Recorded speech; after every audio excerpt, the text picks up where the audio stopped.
गौर करिएगा, ये कोई चुनावी सभा नहीं है। आपको बातें, हर बात मैंने कहा था, हर बात को समझना होगा। वही बाबा साहब भारत के संविधान के आर्टिकल 325 में आपको राजा बनाने का पावर देते हैं, वोट देने का अधिकार देते हैं, और वही बाबा साहब निर्देश देते हैं संगठित होने का। इसका मतलब कि आपको लोकतंत्र में वही बाबा साहब लोकतंत्र देते हैं, भारत के संविधान में लोकतंत्र की स्थापना करते हैं। लोकतंत्र में जब तक आपका बहुमत का समाज नहीं होगा तब तक आप बेकार हैं। मतलब एक जात से अगर आप सोचते हो, अहिर भी अगर सोचें, या मलाह भी सोचें, या चमारे भी सोचें कि हम अकेले राजा अपन बने ले, तो प्रधानमंत्री, मुख्यमंत्री, सांसद, विधायक बनाना बहुत दूर की बात है। अपना प्रधान भी नहीं बना सकते आप, अपना प्रधान भी नहीं बना सकते आप। इस पे आज जो है बात होगी। और दूसरी चीज, हम लोगों से हजारों हजार गुना बाबा साहब का दूरदर्शी थे, बहुत बड़े ज्ञानी थे, उतना बड़ा जो है अभी सिंबल ऑफ नॉलेज कहे जाते हैं। उन्होंने कहा शिक्षित करो, संगठित करो, लेकिन हमारे लोग जात जात के आधार पर। और एक चीज, मानवर कांसीराम साहब का नाम आप लोग सुने होंगे, काफी लोग तो उनको देखे भी होंगे इसमें, उन्होंने काफी लोग इसमें मानवर कांसीराम साहब को देखे होंगे। मानवर कांसीराम साहब ने, देखिए हमारा किसी राजनीतिक दल से कोई ताल्लुकात नहीं है, बस जो बातें कहूंगा उसको सिर्फ समझने के लिए कहूंगा। मानवर कांसीराम साहब ने 85% का नारा दिया, 85% का नारा दिया मानवर कांसीराम साहब ने। तो 85% में मुसलमान थे कि नहीं थे? अब आप लोगों से जानना चाहते हैं, मुसलमान थे कि नहीं थे? अहिर, गडरिया, नाव, धोबी, ये सब थे उसमें। लेकिन हमारे लोगों ने, अब अपने दिल पे हाथ रख के पूछिए कि क्या मानवर कांसीराम साहब के 85% के बताए हुए समाज को हमने समाज माना?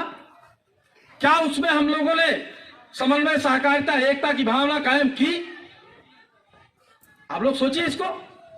मानवर कांसीराम साहब ने 85%, जिस 85% को अपना समाज बताया, क्या उस समाज को हमने आपस में समन्वय, सहकारिता, एकता कायम करने की बात की कभी? अगर नहीं की मेरे भाइयों बहनों, तो आप क्यों हाय हाय कर रहे हो, गलत हो रहा है? बहुत लोग व्हाट्सएप पे लिखते हैं ये गड़बड़ हो गया, वो गड़बड़ हो गया, ये अधिकार चला गया। हम कभी नहीं लिखते ये सब चीजें, क्योंकि मुझे पता है ये सब विधवा विलाप करने से कोई लाभ नहीं होगा। और जो इस घमंड में हो कि सरकार हमारी अब की बन जाएगी, एकदम कोरी कल्पना बात है उनकी। इसलिए कि जो जातीय जहर घोला गया है, जब तक समाज से जातीय जहर आप नहीं निकालोगे तब तक आप जो है सरकार आपकी नहीं बन सकती। चाहे जो भी हो, जान लीजिए, सुन लीजिए, आप समझ लीजिए इस बात को। कुछ लोग जो है, जैसे कुछ राजनीतिक दल के लोग जो है जो जुड़े हुए हैं, तो उनको लगता है कि अब की बार हमारे पार्टी का नंबर आ जाए। नहीं आएगा नंबर। इसलिए नहीं आएगा नंबर कि जब तक इन जातियों को एक जहर, एक प्लान के तहत जहर भरा गया है। अभी लोग कहते हैं भैया चमारे मिल के अपन सरकार बने लेन, तो चमार तो बड़ा खुश हुए, घरे हमने अपनी सरकार बना ली है। भैया अहिरे अपन सरकार बने लेन इकट्ठा होके। ये जब कहा, ये बात कही गई लोगों में, तो हमारे लोगों ने समझा, अहिरों ने समझा कि अरे हम तो इतना काबिल हो कि हम अपन सरकार बने ले। चमारे समझे ना, इतना काबिल हो कि अपन सरकार बने ले। लेकिन उन्होंने नहीं समझा, ये जहर पैदा किया गया अदर जातियों को। इस वजह से जातियों में जहर पैदा हुआ है मेरे भाइयों बहनों, याद करिए, समझिए इस बात को।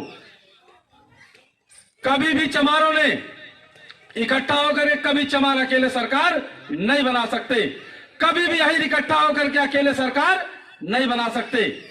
कोई भी बैकवर्ड की कोई भी जाति इकट्ठा अकेले सरकार नहीं बना सकती। जब भी सरकार बनी है ओबीसी एससी माइनॉरिटी के सहयोग से बनी है, उसके समर्थन से बनी है। आप कल्पना करिए, आप याद करिए, जिसकी भी सरकार बनी है ज्यादातर लोगों ने उसी के विधायक को वोट दिया है। आप याद कर लीजिए, जब जब जिसकी सरकार बनी होगी आप लोगों ने वोट दिया। और बुद्धा ने कहा हर बात पे तर्क होना चाहिए, बिना तर्क की कोई बात मानी नहीं जानी चाहिए।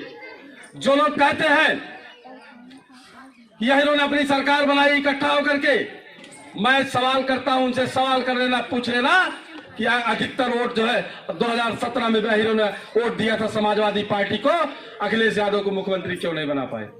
अगर कोई कहता है कि चमारों ने इकट्ठा होकर के सरकार बनाई थी, उनसे सवाल करना कि 2012 में भी चमारों ने जो है बीएसपी को वोट दिया था, 2017 में भी बीएसपी को वोट दिया था, बहन जी को मुख्यमंत्री क्यों नहीं बना पाए? सवाल तो होना चाहिए ना। हमारा कहने का मतलब यह है कि कोई भी एक जाति से सरकार नहीं बना सकता। कोई भी व्यक्ति एक जात से, कोई भी जात जो है उत्तर प्रदेश की कोई भी ऐसी जात नहीं है जो अकेले सरकार बना सके।